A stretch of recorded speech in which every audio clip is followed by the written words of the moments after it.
All right, so we are back and ready to dive into another deep dive with you.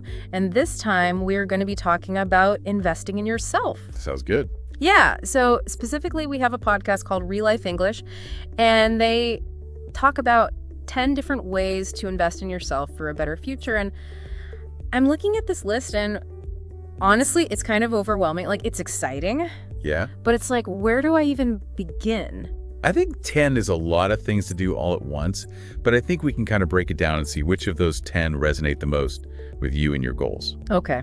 Yeah, that makes me feel better already, just hearing you say that. So number 1 on the list, they hit us with reading and continuous learning, and they even name drop Bill Gates and Warren Buffett. Like, these guys are reading machines. Yeah. Well, I think it just shows how knowledge compounds over time.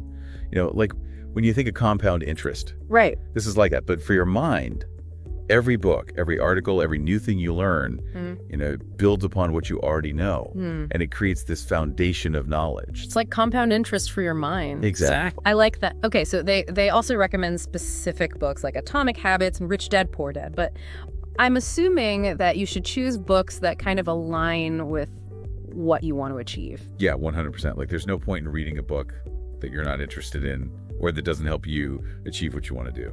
Totally. And they suggest aiming for 10 pages a day, but really just finding a rhythm that you can stick with. Yeah, like a sustainable amount. Sustainable. Yeah, because I know I've definitely started books and then been like, oh, this is great. And then it just sits on my nightstand. Yeah. So consistency over cramming, I guess, is the key takeaway there. Definitely. Okay, so what is next on this self-investment journey? So next we have prioritize your health. And they talk about your body being an engine that needs proper maintenance for it to run well. Oh, tell me about it. If I haven't slept well or if I'm eating like pizza all the time, my brain is not functioning. Yeah. So yeah, they talk about exercise, sleep, diet, all that kind of stuff. But what I thought was interesting is that they emphasize the importance of mental health, which I really appreciate. That is a big one. Yeah. And I think it should be normalized to seek out help just like you would go to a doctor for a physical issue. Absolutely. And they even talk about gut health and the connection between gut health and mental clarity. Have you heard about this? Oh, yeah. I mean, I know gut health is important. Yeah. But I didn't realize how much it was connected to like your thinking. Yeah, they talk about the bacteria in your gut can influence your mood and cognitive function. Seriously? Okay, I'm adding that to my list of things to research. So after we've fueled our brains with knowledge and taken care of our bodies and minds, what comes next? So next, we are on to developing new skills. They say future-proofing your career is essential as the world is changing very rapidly. Yeah, I mean, that makes sense. So they list skills like digital marketing and coding, which are definitely like hot topics right now. And they also talk about how accessible skill development is these days, even if you don't have a lot of money. Yeah, you can go on Coursera, Udemy, even YouTube. You can learn almost anything for free.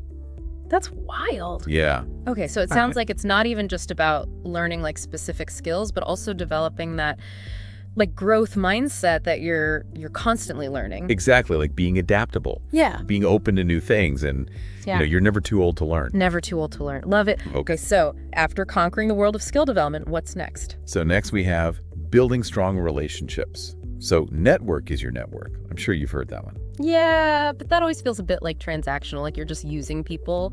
Yeah, I think what they focus on more is like genuine connections. Yeah, finding people that support you and push you and inspire you. Exactly. So mentors, communities, events, all that.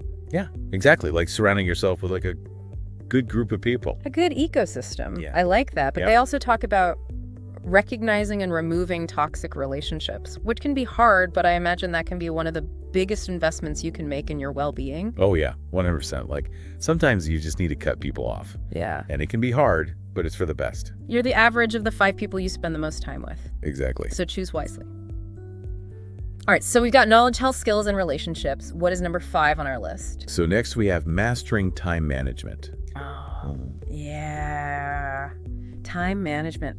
That's a tough one for me. I know, me too. Yeah. I think it's something that everybody struggles with. I feel like some days I'm just spinning plates and nothing is actually getting done. Yeah. So any tips would be helpful. Well, the podcast mentions some popular ones like the 80-20 rule, the Pomodoro technique, and time blocking. Okay, those all ring a bell, but I definitely need a refresher. So can you break those down a little bit more? Yeah, for sure. So the 80-20 rule is also known as the Pareto principle, and it suggests that 80% of our outcomes come from just 20% of our effort.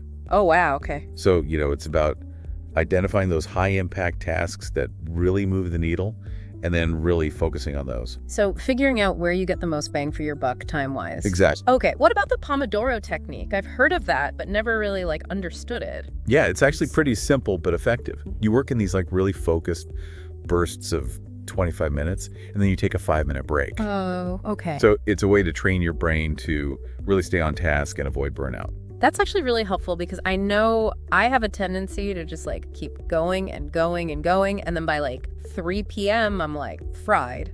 Oh, yeah. Okay. And then there's time blocking, which seems to be really popular right now. Everyone has their color coded calendars, which makes me feel very unorganized. I know time blocking can seem a little intimidating, but really it's just about, assigning specific time slots to certain activities. Okay. So, if you have to write a report, you block out an hour or two in your calendar and you just focus on that. So it kind of forces you to be more intentional with your day. Exactly. And it prevents those tasks that always get pushed to the side. Which I'm very guilty of. Yeah, we all do it. So they also mention apps like Notion, Google Calendar, and Toggle, which can help you keep track of everything. Yeah, technology is definitely a huge help. Yep. But sometimes I think we can get too caught up in the apps and all of that stuff. And really it comes down to what works best for you. So yeah, finding a system that you can stick with, whether it's high tech or, just pen and paper. Exactly. Whatever helps you get the job done. Exactly. Okay, so we've tackled time. What is the next investment area? So now we are on to improving your communication. Ooh, communication. That's a big one. I feel like it impacts everything, our relationships, our career, pretty much every aspect of life. Exactly. It's like a foundational skill. Yeah. And it's not just about speaking eloquently, it's also about listening to other people, Yeah. really understanding them. Yeah. They talk about practicing public speaking, honing your writing skills, and even just being more present in conversations. Yeah, that's a big one for me. I catch myself half listening sometimes, and I'm already thinking about what I'm going to say next, which is not good, but it's something I'm working on. So what are some ways to get better at communication aside from public speaking classes, which terrify me? Well, you could start a blog to improve your writing skills. You could join a book club to, improve your listening skills. Wow, that's a good idea. And even just having more deeper conversations with your friends and family. More meaningful, yeah. Yeah. Those are good suggestions. I've actually started writing in a journal every morning. Oh, nice. And it's really helped me just kind of get my thoughts out on paper. And I feel like it's improved my communication. Oh, that's amazing. Okay, so communication checked off the list. What's next? So now we are on to managing your finances wisely. Finances, okay, this one always feels a little bit scary, but I know the podcast gives some general tips like budgeting and saving. But for you, what does it really mean to invest in yourself financially? Well, I think it's more than just squirreling away money or picking stocks. It's more like using your finances as a tool to create the life you want. So aligning your spending with your priorities, whether that's investing in education, starting a business, or traveling the world. Yeah, 100%. They recommend a book called The Psychology of Money, and it talks about how your emotions and beliefs around money can really affect your decisions. That reminds me of a time when I made a pretty impulsive purchase that I later regretted, and it was definitely an emotional purchase. Oh, yeah. Not my proudest moment, but it definitely taught me to think more critically about my spending habits. Yeah, I think we've all been there. Yeah. The key is to learn from it and, develop better habits going forward. So true. So it sounds like financial well-being isn't just about how much money you have, but also how you feel about your finances. Exactly. Do you feel secure? Do you feel empowered? That peace of mind is really what matters. Yeah, it's about that feeling of security and freedom that comes with having your finances in order. Yeah, exactly. Okay, finances checked. Hopefully learn from my mistakes. What's next on this self-improvement adventure? So now we are on to step out of your comfort zone. Ooh, yes, I like this one. I feel like the most rewarding experiences, the ones where you really grow, are the ones that push you outside of your comfort zone, even if it's a little bit scary. Exactly. The host says nothing great happens in your comfort zone. It's when you challenge yourself that you discover what you're really capable of. Yeah, they suggest things like starting a side hustle, traveling alone, and public speaking. Oh, yeah. Which I am not a fan of.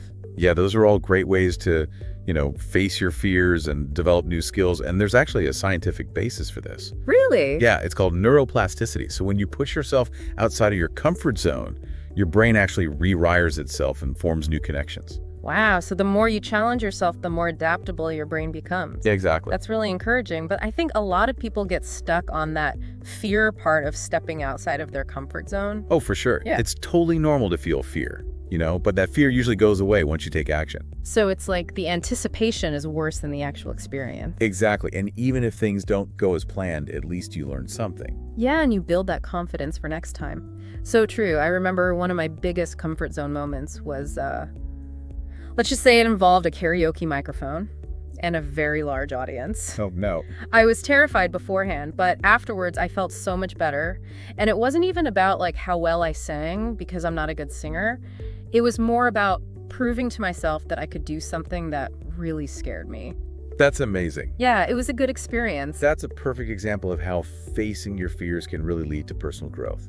Totally. And it actually leads us perfectly into the next topic, which is taking care of your mental well-being. Oh, yes. Taking care of your mental health is not selfish. It's essential. Absolutely. Especially in today's world. They say that success isn't just about money or achievements. It's about feeling happy and fulfilled and at peace. Yeah, and that starts with taking care of yourself. So they suggest practices like gratitude meditation and reducing social media use. Oh, yeah, those are all great, and they're all free. Yeah.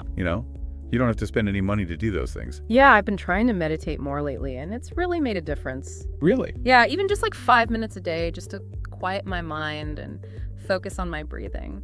It's really helpful. That's awesome. Yeah, okay, so we are down to the last investment area. Yes, the grand finale. What is it? Creating a vision for your future. Ooh, this one sounds fun. I like this. It's about like dreaming big and figuring out what you really want to do with your life, right? Yeah, exactly. It's about being proactive and creating the life you want instead of just letting life happen to you. So they talk about writing down your goals, creating a vision board, and taking those daily actions that will help you achieve your dreams. Exactly. It's about turning those dreams into reality. Yeah, I love that. But I think a lot of people struggle with that vision part. Like, how do you even know what you want your life to look like 5-10 years from now? Yeah, that's a great question. And I think, it doesn't have to be about having all the answers right now. It's more about setting the direction, a general idea of where you want to go. So it's not about creating a rigid plan. It's more about setting an intention and then being open to the journey. Exactly. Because you never know what life is going to throw at you. So true. Okay, wow, we covered a lot of ground on 10 different ways to invest in yourself. It's inspiring, but also kind of overwhelming. So where do we even begin? Well, that's a great question and a perfect place to stop. When we come back, we'll discuss how to prioritize these areas and take those first steps. All right, so we've explored all these different ways to invest in yourself, these 10 areas. It's exciting, but it's also a lot to take in. It's like we've laid out all these ingredients for this amazing meal, but we kind of need a recipe to like put it all together. Yeah, and the recipe is not like a set of instructions. It's more like understanding like the flavors and how they work together. Yeah. And then you can experiment and you can create something that really works for you. Ooh, a recipe for self-investment. I like that. So where do we even begin? Do we try to tackle all 10 areas at once, or is it more about picking like 1 or 2 to really focus on? Yeah, definitely not all 10 at once. I think, self-investment is a marathon, not a sprint. Yeah. So it's about like making consistent progress over time, not like overwhelming yourself with too much change at once. So how do we figure out where to focus our energy? Like, what if our listener is feeling totally lost and they're like, I don't even know where to begin?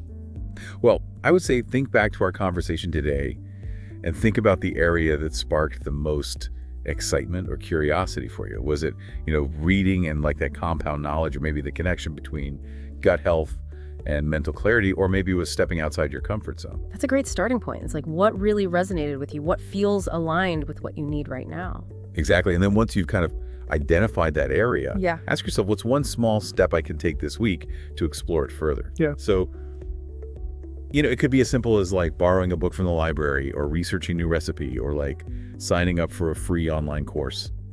I love that, like focusing on those small actionable steps, because it makes it feel less overwhelming. Yeah, it's about like building momentum, and even those small actions can have like a ripple effect and lead to bigger things down the line. It's like a journey of 1,000 miles begins with a single step. Exactly. And remember, you don't have to do this alone. Like, reach out to friends, family, mentors, join online communities, find a local group that aligns with your interests. Having that support system can make a huge difference. Yeah, especially when you encounter those inevitable setbacks, because let's be real, not every attempt at self-investment is going to be successful. How do we deal with those bumps in the road? Yeah, I think it's important to reframe failure. Instead of seeing it as like a defeat, we can see it as feedback and ask ourselves, okay, what did I learn from this experience? How can I do things differently next time? So embracing that fail-forward mentality. Yeah, actually, it's all about learning and growing from those experiences. It's like Thomas Edison said, I haven't failed. I just found 10,000 ways that won't work. Exactly. He had a lot of persistence, and I think that's where that whole, taking care of your mental well-being really comes in handy. Oh, yeah, for sure. When you have those tools to manage stress, Yeah. Cultivate self-compassion, maintain a positive mindset, you're going to be much better equipped to handle those challenges. So it's about building that resilience, mentally and emotionally, knowing that you have the strength to overcome those obstacles. Exactly. So as we wrap up this deep dive, what's the one message we want to leave our listener with? I would say investing in yourself is not a luxury. It's a necessity. It's an act of self-love, a commitment to your own growth and well-being. And the amazing thing is that the returns on this investment, they compound over time, creating a ripple effect that impacts every area of your life. Yeah. Beautifully said so. And to our listener out there, remember, you are worthy of this investment. You have incredible potential. Embrace the journey. Be kind to yourself and never stop learning and growing. And we'll be here to support you every step of the way. Until next time, keep shining.